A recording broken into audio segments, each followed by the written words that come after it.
تم طواف کے دوران یہ الفاظ پڑھتے ہو لبیک اللہم لبیک، لیکن کیا تمہیں پتہ ہے تم اصل میں کیا کہہ رہے ہوتے ہو؟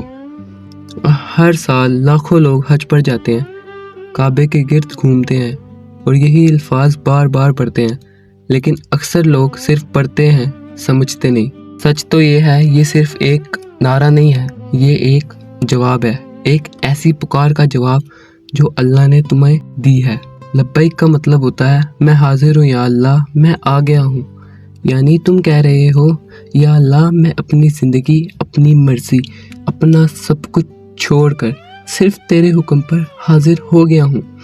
سوچو، ہم روز گناہ کرتے ہیں، نماز تک میں ڈیلے کر دیتے ہیں، لیکن جب اللہ بلاتا ہے تو ایک بندہ سب کچھ چھوڑ کر کہتا ہے لبیک، میں حاضر ہوں۔ یہ الفاظ صرف زبان سے نہیں نکلتے، یہ دل کی آواز ہوتی ہے، یہ سرنڈر ہے، یہ توکل ہے، یہ بندے اور اللہ کے درمیان ایک زندہ کنیکشن ہے۔ حج میں جب بندہ یہ الفاظ دل سے کہتا ہے تو اللہ اس کے گناہ معاف کر دیتا ہے جیسے وہ دوبارہ پیدا ہوا ہو۔ سوچو، اگر آج اللہ تمہیں بلائے نہ حج کے لیے نہ طواف کے لیے بلکہ اپنی طرف، کیا تم واقعی کہہ پاؤ گے لبیک اللہم لبیک؟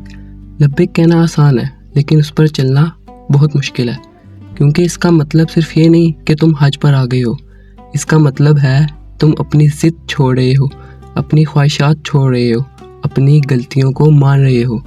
اور سچ یہ ہے، ہم میں سے بہت لوگ لبیک تو کہتے ہیں لیکن زندگی میں کبھی حاضر نہیں ہوتے۔ جب اللہ نماز کے لیے بلاتا ہے ہم کہتے ہیں بعد میں، جب گناہ چھوڑنے کا وقت ہوتا ہے تب ہم کہتے ہیں ابھی نہیں۔